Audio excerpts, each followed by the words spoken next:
Welcome all to சரிதா சமையல். இன்றைக்கி இட்லி தோசைக்கு என்னடா சட்னி அரைக்கிறதுன்னு யோசனையாக இருக்கா? இந்த சட்னியை ட்ரை பண்ணி பாருங்கள். ஒரு கடாயை சூடு பண்ணிவிட்டு இதில் 2 ஸ்பூன் எண்ணெய் சேர்த்து காஞ்சதும் 4 காஞ்ச மிளகாய், 3 பச்சை மிளகாய், ஒரு துண்டு இஞ்சி, 5-6 பல் பூண்டு, கொஞ்சம் கருவேப்பிலை சேர்த்து விட்டு லைட்டாக வதங்கி வந்ததுக்கப்புறம் இதில் 2 பெரிய வெங்காயத்தை கட் பண்ணி சேர்த்து விட்டு கண்ணாடி பதத்துக்கு வதங்கி வந்ததும் அடுப்பை ஆஃப் பண்ணிவிட்டு இது கூடவே 1 கப் பொட்டுக்கடலை, 2 ஸ்பூன் வறுத்த வேர்க்கடலை, இந்த சட்னிக்கு தேவையான உப்பு சேர்த்து நல்லா கலந்து விட்டு ஆறுனதுக்கப்புறம் ஒரு மிக்ஸி ஜாரில் சேர்த்து விட்டு கொஞ்சம் கொஞ்சமாக தண்ணி விட்டு நல்லா நைஸாக அரைச்சி எடுத்து ஒரு பவுலில் மாற்றிக்கலாம்.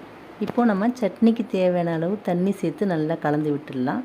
அடுத்து நம்ம சட்னிக்கு தாளிப்பு சேர்த்துக்கலாம். அதுக்கு ஒரு கடாய் சூடு பண்ணிவிட்டு 2 ஸ்பூன் எண்ணெய் சேர்த்து காஞ்சதும் 1/2 ஸ்பூன் கடுகு உளுந்து, 2 காஞ்ச மிளகாய், கொஞ்சம் கருவேப்பிலை, இது கூடவே கொஞ்சமாக பெருங்காயத்தூள் சேர்த்து நல்லா செவந்து வந்ததுக்கப்புறம் நம்ம அரைச்சி வச்ச சட்னியில் சேர்த்து நல்லா கலந்து விட்டால் ரொம்ப ரொம்ப சுவையான மதுரை தண்ணி சட்னி ரெடி.